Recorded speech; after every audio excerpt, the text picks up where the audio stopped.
Hello and welcome. My name's Sean Wright, and I'm delighted to be joined by the gentleman and cruiserweight Chris Billam Smith. Chris, thanks for joining me and thanks for giving up your time. How are you doing, mate? Yeah, all good, thank you, mate. All good yourself? Yeah, very good, thank you. Thanks for asking. So it was recently announced, everybody's seen that you'll face up with Tommy McCarthy again, April the 16th. I don't know about anybody else, but didn't really see this on the radar, didn't hear any sort of rumours about it. Can you give us an indication as to how that fight got made and the reasons behind it? Yeah, well, obviously I was meant to be fighting Fabio Turchi, who was my mandatory for the European. And we got told that was as good as done. I think the week of the Jacobs Ryder fight, and then the week after it got announced that Turchi was fighting Richard Riakporhe. So then we were a bit shocked by that. When you obviously expect a mandatory, but obviously got offered whatever, maybe better money or whatever it was. So then we had to start looking. So then there was no one else that really, there was no one in the European rankings or anything like that could have stepped in, for that sort of fight. And Eddie wanted to make me against Tommy. I've always said I'm happy to take the fight and have the rematch. I didn't expect it to happen unless it was an immediate rematch. But yeah, here we are. It's made now. So yeah, it's a fight that makes sense. It's getting a lot of good traction in terms of response from people, and which is good for both of us. It's good for everyone really. The fight is a good fight because people enjoyed the first one. So yeah, it's good for me as well because there'll always be people saying, although I think most people thought I'd won the fight, people were saying it was close and things like that. So it's a good chance for me just to put it to bed. Yeah, as you said, it's testament to your character, really, that you want to get back in there and end any doubt or debate surrounding the first one. I think you've more or less sort of said just in your response there, but was it a case of that was the best fight available out there and you weren't sort of afraid to take the best opportunity and the best fight for the fans? Yeah, I think so. I think for me, it was just, it's a fight that I don't really think that the team wanted it that much because they want to push me on and it's going over old ground. But it's a fight that we know that I'll do a better job than last time. I think a few things I can put to bed, and it's an opportunity for me to learn from mistakes against the same opponent. It's not very often you get that chance to, or get someone with a very similar style to the previous opponent. And so for me, it's a chance to show my learnings from that fight and show the improvements. Only had 15 fights, so it's good for me to get those sort of opportunities to show the improvements made and then keep pushing on. You mentioned there about making sort of adjustments yourself and showing that you're an improving fighter yourself. What kind of Tommy McCarthy are you expecting to get in this time? Are you expecting him to approach the fight differently? Possibly. I think last time he was in probably the best shape of his career going in, and then he and I think just by looking at him physically, he looked in probably the best shape I've seen him in. It was a decent performance from him. He was, he was moving well, he was countering well, and catching me when I was making mistakes and stuff. So yeah, I think it'd be similar. He might try and move his feet more. I think, maybe he thought he was going to somehow get me out of there after the first round, because obviously he caught me one decent shot in the first round, but nothing that I haven't felt before, and felt like I recovered fine from it. And yeah, so I think it'd be very similar Tommy McCarthy. I think it'd be a lot different Chris Van Heerden, to be honest. I think it'd be a lot different version of me. We had a few things in that camp where just sort of hindered the camp a bit. So yeah, this time it's a good opportunity for me to get some really good top quality work in this time, and then go out there and perform much better than they did last time. You mentioned on the last fight there was a few differences in opinion. Maybe the Tommy McCarthy camp thought it was a bit closer. Maybe your camp and yourself maybe thought it could have been more comfortable and a bit wider. With all that's surrounding the judges at the moment, we obviously had Cattrall and Taylor the other week. Even to a certain extent, the Mark Leach fight the other night, there was some very close scoring when a lot of people had it a lot wider. Is that something that plays on a boxer's mind and indeed on your mind before you go into a fight? Do you worry what kind of, if you're going to get a fair shake from the judges? It's not necessarily a fair shake. It's obviously just, I think it's just opinions, and people can't see how judges score things so differently. But then again, they're sat on opposite sides of the ring, which can make a huge difference. The angle, like I've been I've been at fights and watched them before, and see things a lot different from, you know, from a friend who's either sat elsewhere, or somebody else who's sat elsewhere, or a pundit who's sat elsewhere. So yeah, you got it's not necessarily a fair shake. It's just hopefully you get to your eye-catching shots are there. And I'd say that's probably sometimes the biggest thing with me. I do a lot of great work, even in the Richard Riakporhe fight, but I do it up and close so it gets missed. And so for me, it's about cleaning up my work and being tidier and not getting caught with any silly shots. So yeah, I think that for me is crucial. Just tidying things up. But yeah, going into a fight, it doesn't really play on your mind because you've just got to do what you've got to do. At the end of a fight, you may think that you may worry then, but obviously by then it's too late. But yeah, I mean, hopefully this time we won't need the judges. Yeah, I think it's a really good point you make, and I haven't seen too many people make that point. That, you know, they're obviously sort of opposite ends of the apron and stuff, and sometimes if you're behind the action, like last night, I didn't really see that shot that dropped Mick. So it can happen, and I think you're right in what you say as well. Sometimes it's just if we understood a little bit more what they are actually looking for, if they're looking for aggression or if they're looking for cleaner work and stuff like that. So yeah, you're absolutely right there, mate. Just want to move on and talk about the cruiserweight division domestically at the moment. It's arguably as rich in depth as it has been for quite a long time. Obviously, your stablemate Lawrence, you've got sort of Massey, Chamberlain, Riakporhe, as you mentioned, Juma, who you were scheduled to face yourself. Obviously, there are big fights to be made domestically. Does that whet your appetite, or are you more geared on and focused on your path towards a world title shot? No, I think it definitely whets my appetite. You know, they're the fights that you want to be in. You don't, when you watch people when you're starting out your career, or even as you're an amateur, when you're watching boxing, it's always the big domestic fights that people love. Look at last night, for example. I know Conlon's Irish, but it's still classed as, you know, seen as a domestic fight. It's two huge talents that are putting it all on the line, and the back and forth and the build up and all those sort of things. They're the ones that really whet your appetite. You know, me against Richard Riakporhe was a fight I loved. Me against Craig Glover was a fight I loved.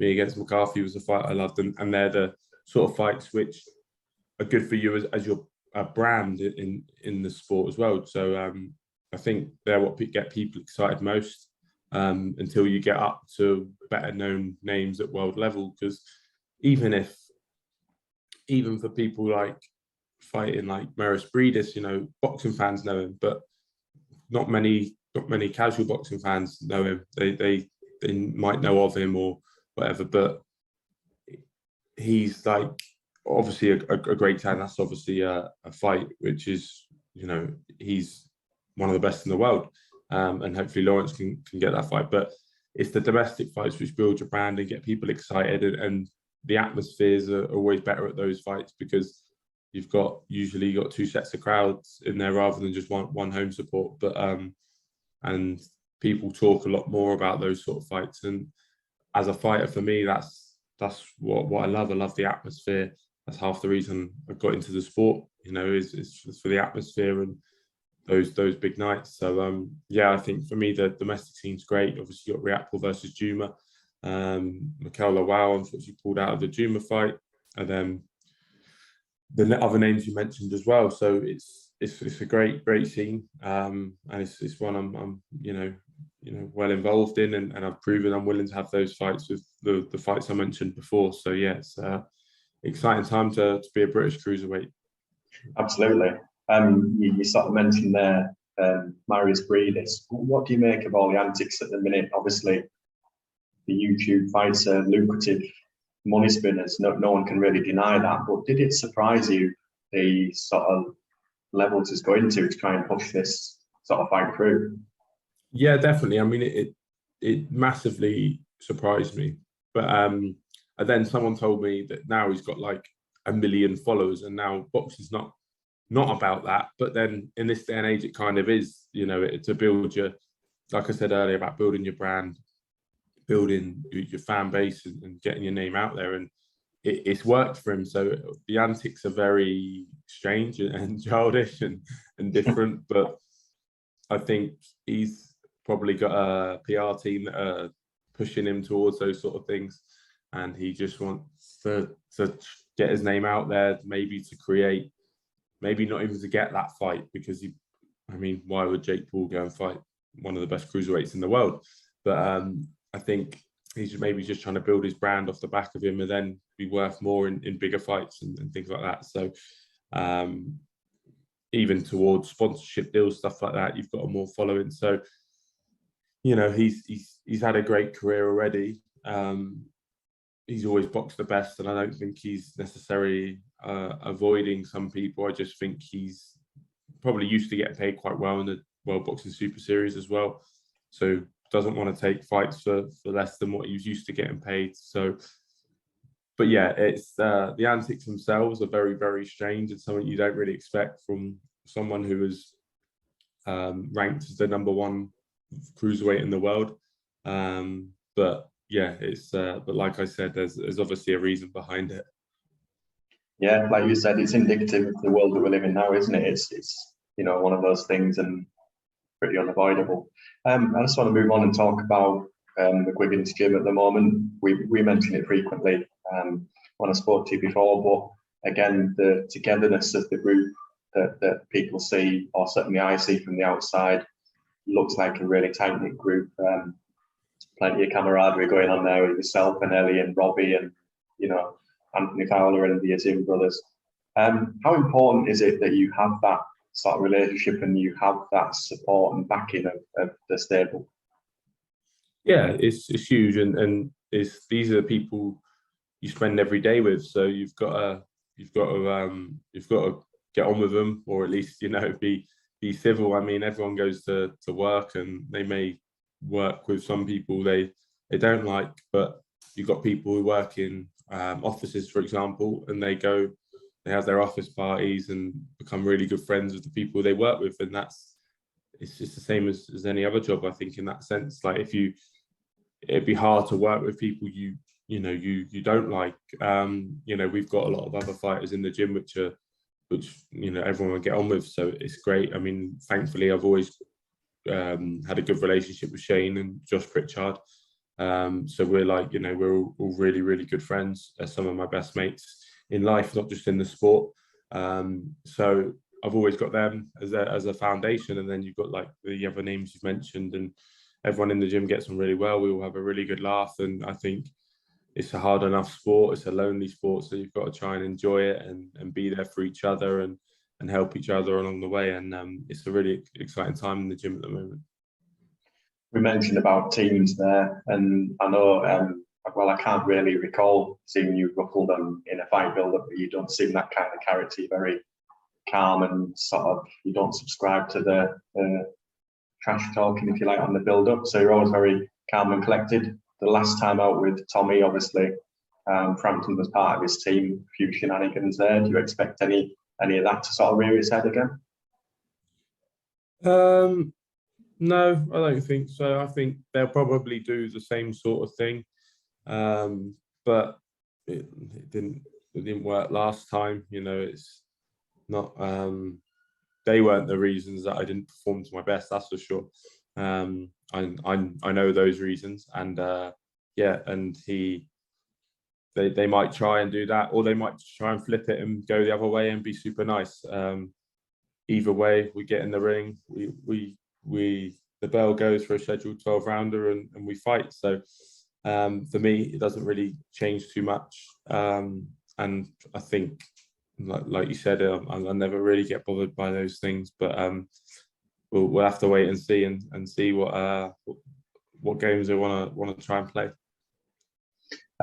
We've spoken before, Chris, about aspirations with regards to your former club, Bournemouth, and how you'd love to fight at the Vitality.